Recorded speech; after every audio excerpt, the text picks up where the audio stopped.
مکہ کی وادی میرا گھر تھی، یہی میرا ایک مکان تھا۔ اپنے وطن اور اپنے گھر کو ہر قسم کی گندگی سے پاک رکھنا میں اپنا فرض سمجھتی تھی۔ میرے ہمسایوں میں سے ایک گھرانے میں قریش کا معزز خاندان آباد تھا۔ یہ عبداللہ کے گھر والے تھے۔ مجھے بے حد شوق تھا کہ میرا گھر صاف ہو، کوڑا کرکٹ توبہ توبہ کہیں نظر آ جائے تو میرا دل مچل سا جاتا اور میں اپنی جھاڑو سے پورے گھر کو صاف کر ڈالتی۔ جب اندر سے لے کر باہر آتی تو تمام کی تمام گلی بھی صاف کر دیتی، کچرا جمع کرتی اور جلا دیتی تاکہ دوبارہ نہ پھیلے۔ میرے ہمسایوں کو میری یہ عادت بہت اچھی لگتی تھی۔ ایک دن آیا جو میری زندگی میں عجیب ارتعاش ڈال گیا۔ میں بازار میں تھی کہ مجھے اپنے پڑوسیوں کے متعلق عجیب خبر سننے کو ملی۔ 2 دکانداروں کی باتوں میں مجھے عبداللہ کے بیٹے محمد کا نام سنائی دیا۔ میں رک کر ان کی باتیں سننے لگی۔ وہ دونوں کہہ رہے تھے، ابو طالب کے بھتیجے محمد نے تو قیامت کھڑی کر رکھی ہے۔ وہ لوگوں کو بتوں کی عبادت اور باپ دادا کی پیروی سے روکتا ہے۔ کہتا ہے کہ خدا تو صرف ایک ہے اور کعبہ میں رکھے تمام بت ہمارے خدا نہیں ہیں۔ کہتا ہے کہ کعبے سے بتوں کو نکالو اور ایک خدا کی پیروی کرو۔ میرے جسم سے تو جیسے خون خشک ہو گیا۔ میرے مکہ اور میرے دین کو کوئی غلط کہتا ہے، اور وہ بھی محمد بن عبداللہ۔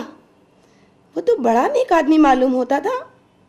مجھے بے حد افسوس ہوا، مگر غم و غصے سے میرا وجود کانپنے لگا، اور میں نے محمد صلی اللہ علیہ وسلم کو نعوذ باللہ مزہ چکھانے کی ٹھان لی۔ بڑے نیک، امین اور صادق کہلاتے ہیں، ہم تو جیسے ان کی بات ہی مان لیں گے، اور میں تو ان کی بڑے دل سے عزت کرتی تھی۔ اب میں ضرور مزہ چکھاؤں گی۔ اب میں نے ایک منصوبہ بنایا اور اپنے گھر کی طرف چل دی۔ جو کچرا میں روزانہ جلا دیتی تھی اسے ایک ٹوکری میں جمع کرنے لگی۔ اسے جمع کرتی اور طاق میں رکھ دیتی۔ جیسے ہی وہ میری کھڑکی کے نیچے سے گزرتے، سارا کا سارا کچرا ان پر انڈیل دیتی۔ انتقام کی خوشی سے میرے قہقہے چھوٹ جاتے تھے۔ اب روز کا یہ معمول بن گیا۔ یہ ظلم کرنا میرا مشغلہ بن گیا۔ سوچتی تھی اس طرح تو میں اپنے خداؤں کو بھی خوش کر رہی ہوں۔ پھر میری آزمائش کا دن آن پہنچا۔ میں بیمار پڑ گئی۔ بخار کی شدت سے اٹھنا مشکل ہو گیا تھا۔ نہ گھر کی صفائی کر سکی اور نہ کھانا پکایا۔ ہائے میرا اکیلا پن، کوئی پانی پلانے والا بھی تو نہ تھا۔ بس سارا دن لیٹی رہی، کیونکہ کچھ کر ہی نہیں سکتی تھی۔ اس عالم میں بھی میرا غصہ ٹھنڈا نہیں ہوا۔ محمد صلی اللہ علیہ وسلم ہی کو برا بھلا کہنے لگی کہ ضرور انہی کی بد دعا لگی ہوگی۔ خیر مجھے کیا، میرے لیے تو میرے خدا ہی بہت ہیں۔ پورا دن اسی طرح گزر گیا۔ رات بھی گزر گئی، اگلا دن شروع ہو گیا، مگر طبیعت اور زیادہ بگڑنے لگی۔ دوپہر کا کچھ وقت ہوگا کہ دروازے پہ دستک سنائی دی۔ خدا جانے کون ہے، میں نے سوچا، پھر اندر آنے کی اجازت دے دی۔ وہ جو بھی تھا آیا اور کچھ کہا۔ مجھے السلام علیکم کی آواز سنائی دی۔ میں ہوں کر کے رہ گئی۔ اس کی شکل دیکھنے کی کوشش کی مگر آنکھیں نہ کھول سکی۔ درد اور کمزوری اس قدر تھی کہ آنکھوں سے صحیح طرح سے نظر بھی نہیں آ رہا تھا۔ نیم بے ہوشی کی کیفیت میں تھی۔ تھوڑی دیر بعد سوچا کہ خدا جانے کون تھا اور کہاں چلا گیا۔ اچانک مجھے کچھ پکانے کی خوشبو آنے لگی اور ساتھ ساتھ جھاڑو کی آواز بھی سنائی دی۔ میں نے سوچا کہ کوئی نیک انسان ہے یا کوئی روح جو میری نیکیوں کے بدلے میرا ساتھ دینے آتی ہے۔ انہی سوچوں میں ادھر ادھر دیکھنے لگی۔ سر اٹھایا، لیکن جب تک سر اٹھا پاتی وہ وہاں سے ہٹ چکا تھا۔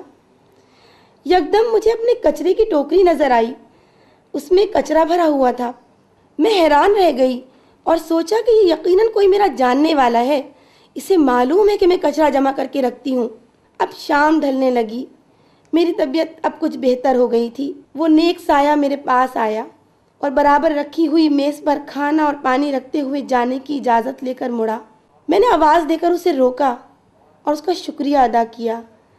کہنے لگا کہ اپنے پڑوسیوں کا خیال رکھنا تو میرے رب کا حکم ہے، یہ میرا فرض ہے۔ میرے اللہ کا شکر ہے کہ اس نے مجھے اس خدمت کا موقع دیا۔ اللہ؟ میں نے سوچا، اللہ کیا ہوتا ہے؟ میرے ذہن میں بہت سے سوالات تھے۔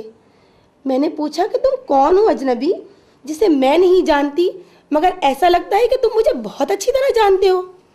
تمہیں کیسے پتا چلا کہ میں بیمار ہوں اور یہ کہ میں روز کچرا جمع کرتی ہوں محمد پر پھینکنے کے لیے؟ وہ کچھ دیر خاموش رہا، پھر بولا، میں آپ کے متعلق کچھ فکر مند تھا۔